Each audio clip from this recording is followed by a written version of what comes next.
Wheel chair पर बैठी सावित्री जी हमेशा की तरह प्रभु राम का नाम का जप कर रही थी।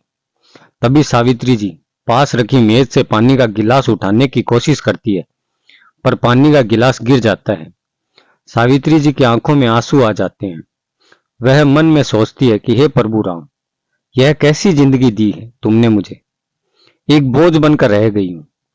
क्या मुझे इस मुसीबत से निकालने का कोई रास्ता नहीं? तभी पड़ोस की लड़की गिलास गिरने की आवाज सुनकर आ जाती है और कहती है, क्या हुआ आंटी? सावित्री देवी बोली, कुछ नहीं माला बेटी, मैं पानी पीने के लिए गिलास उठा रही थी, पर गिलास गिर गया। तो माला कहती है, आप मुझे आवाज दे देती, आपकी आवाज मेरे घर तक आ जाती है आंटी। पर कोई बात नहीं, अब मैं आ गई हूं, तो यह लीजिए पानी।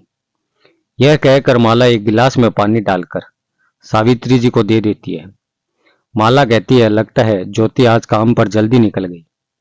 तो सावित्री जी बोलती है, हाँ बेटी, सुबह सुबह ताजा फूल लेना, फिर उनकी माला बनाना और मंदिर के बाहर बेचना। अगर जल्दी ना निकले तो ताजा फूल नहीं मिल पाएंगे, तो वह फिर दाढ़ी कैसे कमाएगी।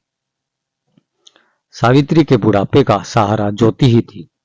कुछ साल पहले सावित्री एक एक्सीडेंट में अपने पति को खो चुकी थी और खुद भी एक्सीडेंट में चोट खाकर व्हील चेयर पर आ गई थी। ज्योति मंदिर के बाहर फूल लेकर बैठी थी, फूल भी बेच रही थी और साथ साथ मालाएं भी बनाती जा रही थी और मन ही मन सोच रही थी, हे प्रभु, आज तो कुछ खास बिक्री भी नहीं हुई, बस 2-4 मालाएं और बिक जाए तो आज की दाढ़ी बन जाएगी। तभी ज्योति के कानों में एक बच्चे की आवाज पड़ी, बचाओ बचाओ, अरे कोई तो बचाओ। आवाज मंदिर के पास वाले तालाब से आ रही थी। ज्योति भागकर तालाब के पास गई। उसने देखा कि एक बच्चा तालाब में डूब रहा है। ज्योति ने तालाब में छलांग लगा दी। मंदिर के पास बने उस तालाब में लोग सिक्के फेंक कर हाथ जोड़कर नमन करते थे। दूसरों की देखा देखी उसने भी तालाब में सिक्का फेंका और सिक्का फेंकने पर उसका पैर फिसल गया। ज्योति किसी तरह उस बच्चे को बचाकर बाहर ले आई। तभी वहां खड़े लोग ज्योति की प्रशंसा करने लगे कि अरे वाह, तुम तो बहुत बहादुर लड़की हो, बहुत छोटी सी उम्र में तैराकी सीख ली थी, आज काम आ गई। परंतु इस बच्चे के माता पिता कहाँ हैं? तभी उस बच्चे की माता पिता वहां पहुंच गए। उस बच्चे की माँ उसे गले लगाते हुए रोने लगी। तभी वहां खड़े हुए एक आदमी ने बताया, अरे बहन जी, आपके बच्चे को इस फूल वाली ने बचाया है, बेचारी की बिक्री पर भी असर पड़ेगा। पर इसने किसी बात की परवाह न करते हुए आपके बच्चे को बचा लिया। उस बच्चे के पिता ने ज्योति को से कहा, तुम्हारा बहुत बहुत धन्यवाद, यह लो, हमारी ओर से कुछ पैसे रख लो, तुम्हारी बिक्री का जो नुकसान हुआ है वह पूरा हो जाएगा। बाकी तुमने हमारे बच्चे की जो जान बचाई है उसका एहसान तो हमारे ऊपर हमेशा रहेगा। ज्योति बोली, नहीं नहीं अंकल, मुझे पैसे नहीं चाहिए, यह मेरे छोटे भाई की तरह ही है। वैसे भी किसी की मदद करने के लिए कभी पैसे नहीं लेने चाहिए, मेरी माँ ने यही सिखाया है। उस बच्चे के पिता यह सुनकर खुश हो गए और बोले, वह तुम्हारे संस्कार बहुत अच्छे हैं बेटी, हम तुम्हारा एहसान कभी नहीं भूलेंगे। ज्योति वापस अपने फूलों की दुकान पर चली गई और टोकरी में पड़ी अपनी मालाओं को देखते हुए सोचने लगी, यह मालाएं तो अभी तक नहीं बिकी, आज की दाढ़ी तो गई। वह ऐसा सोच ही रही थी कि तभी एक छोटी सी किताब उसकी टोकरी में जाकर गिरी। उसे देखकर वह थोड़ा चौंक गई, अरे यह क्या, यह तो हनुमान चालीसा है, पर यह कैसे आ गई।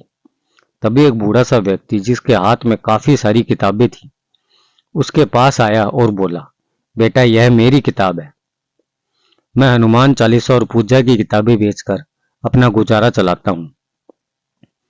ज्योति बाबा को किताब वापस करने लगी तो बाबा बोले, नहीं नहीं बेटा, इसे तू ही रख लो, आज तक ऐसा नहीं हुआ कि मेरे हाथों से कोई किताब गिरी हो। इस हनुमान चालीसा का इस तरह तुम्हारे फूलों की टोकरी में आकर गिरना, इसका अर्थ है कि प्रभु श्री राम इस किताब को तुम तक पहुंचाना चाहते हैं। ज्योति ने बड़ी हैरानी से कहा, मुझ तक पहुंचाना चाहते हैं? बाबा बोले, हाँ बिटिया, तभी तो यह तुम तक आई है। हनुमान चालीसा का बहुत प्रताप है बिटिया, 40 दिन तक इस चालीसा का पाठ करने से सारे संकट दूर हो जाते हैं। बजरंगबली उसकी इस तरह से मदद करते हैं जैसे संजीवनी बूटी लाकर लक्ष्मण जी को उन्होंने जीवन दान दिया था। अच्छा एक बात बताओ बिटिया, तुम्हें पढ़ना तो आता है ना? ज्योति बोली, जी बाबा पढ़ना तो आता है। बाबा बोले, बहुत बढ़िया। तो तुम हर शाम को बजरंगबली के हनुमान चालीसा का पाठ करो, तुम्हारी सारी मुश्किलें दूर हो जाएगी। इसके बदले में तुम चाहो तो मुझे फूल दे दो, मैं प्रभु श्री राम और बजरंगबली के चरणों में प्रणाम कर उनका आशीर्वाद ले लूंगा।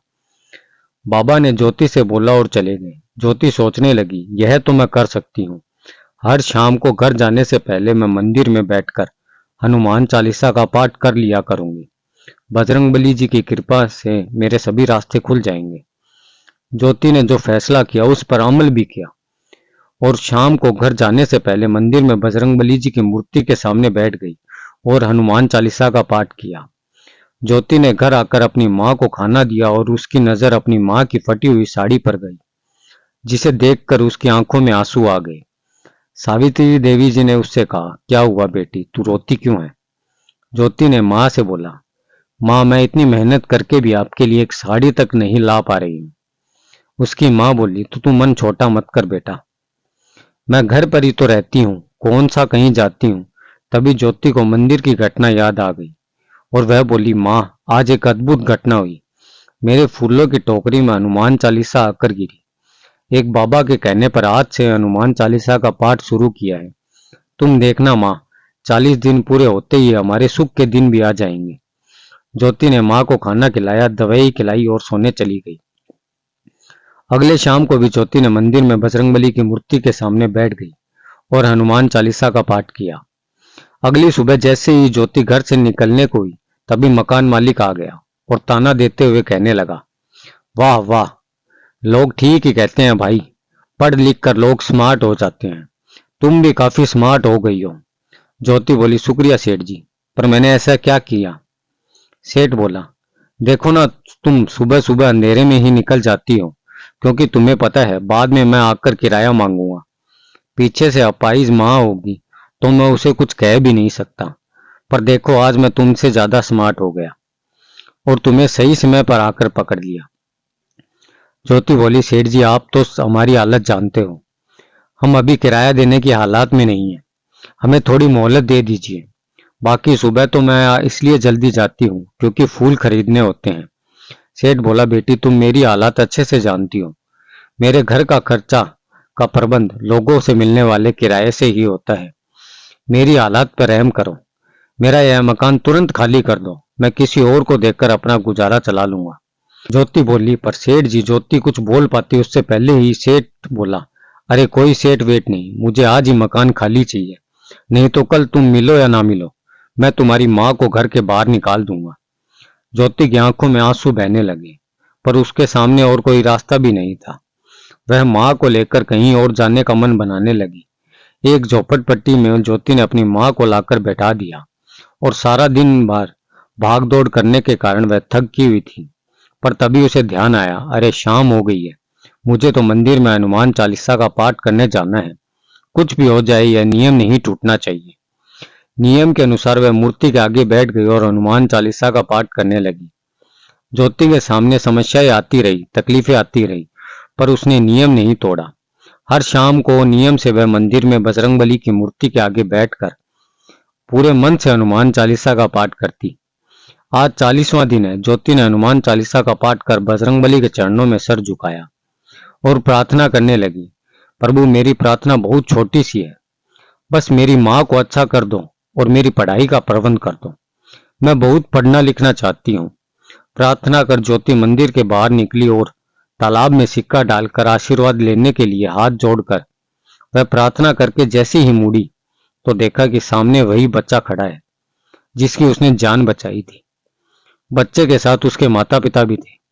बच्चा दौड़कर ज्योति से लिपट गया और कहने लगा, दीदी आप कैसी हैं, आप मुझसे कभी मिलने भी नहीं आई। तभी बच्चे की माँ बोली, बेटा कल रक्षाबंधन है, बंटू ने जिद पकड़ लिया है, वह तुमसे ही राखी बंधवाएगा, किसी और से नहीं। बंटू के पिताजी बोले, बंटू की बात सही है, बंटू की जान बचाने वाली उसकी बहन के होते हुए वह किसी और से राखी क्यों बंधवाएगा। बंटू ज्योति से कहने लगा, आपको कल मुझे राखी बांधने आना होगा, आप आएगी ना? ज्योति बोली, हाँ हाँ बंटू मैं जरूर आऊंगी। रक्षाबंधन वाले दिन ज्योति ने बंटू को राखी बांधी बंटू भी खुश था और बंटू के माता पिता भी। तभी बंटू के पिता ने ज्योति से पूछा, ज्योति बेटिया तुम स्कूल पढ़ने जाती हो क्या? ज्योति बोली, नहीं अंकल, पहले जाती थी, पर अभी मुझे अपने और अपनी माँ के लिए कुछ कमाना पड़ता है, इसलिए नहीं जा पाती। तभी बंटू की माँ बोली, पर तुम अब से जाओगी। जब बंटू स्कूल जाता है तो उसकी दीदी भी जाएगी। बंटू भी खुश होता हुआ बोला, हाँ माँ, मैं और दीदी साथ साथ स्कूल जाएंगे। ज्योति ने कहा, पर मुझे मेरी माँ की देखभाल भी करनी होती है ना। बंटू के पिताजी ने मुस्कुराकर कहा, बिटिया उसकी चिंता मत करो, हम तुम्हारी माँ की देखभाल का इंतजाम भी कर देंगे और उनका इलाज भी करवाएंगे। ज्योति की आंखों से आंसू बहने लगे। वह बहुत ही खुश थी कि बजरंगबली ने उसकी प्रार्थना सुन ली। ज्योति मंदिर के बाहर खड़े होकर आने जाने वालों को हनुमान चालीसा की प्रति बांट रही थी। मन ही मन सोच रही थी कि जिस तरह हनुमान चालीसा के प्रताप से मेरा जीवन बदला, दूसरों का भी बदलना चाहिए। हनुमान चालीसा के पाठ से उसके संकट दूर हो जाएंगे। आने जाने वाले लोग ज्योति से हनुमान चालीसा की प्रतियां लेते और उनको माथे से लगाते। तभी ज्योति की नजर उस बाबा पर पड़ी जिसे हनुमान चालीसा दी थी।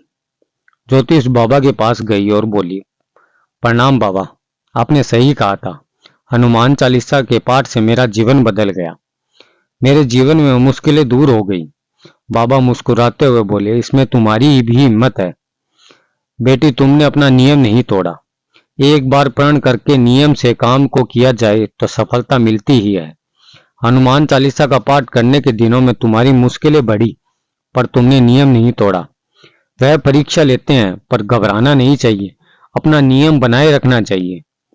ज्योति बोली, बाबा मैं आपकी कृपा कभी नहीं भूलूंगी, आपने ही मुझे यह रास्ता दिखाया है। बाबा ज्योति की बात सुनकर मुस्कुराए और देखते ही देखते पेड़ के पीछे अदृश्य हो गए। ज्योति को न जाने ऐसा क्यों लगा जैसे साक्षात हनुमान जी उसके सामने थे और उसकी मदद करके वह आंखों से ओझल हो गए। ज्योति ने हाथ जोड़कर आंख बंद की और सर झुकाया और इतना ही कहा, जय बजरंगबली, जय श्री राम। दोस्तों अगर आपको यह कहानी पसंद आई तो वीडियो को लाइक करके कमेंट में जय बजरंगबली जय श्री श्याम जरूर लिखें।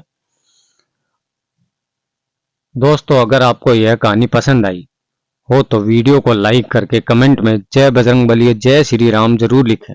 और हाँ, चैनल पर अगली बार आए तो चैनल को सब्सक्राइब जरूर कर लें। जय श्री राम।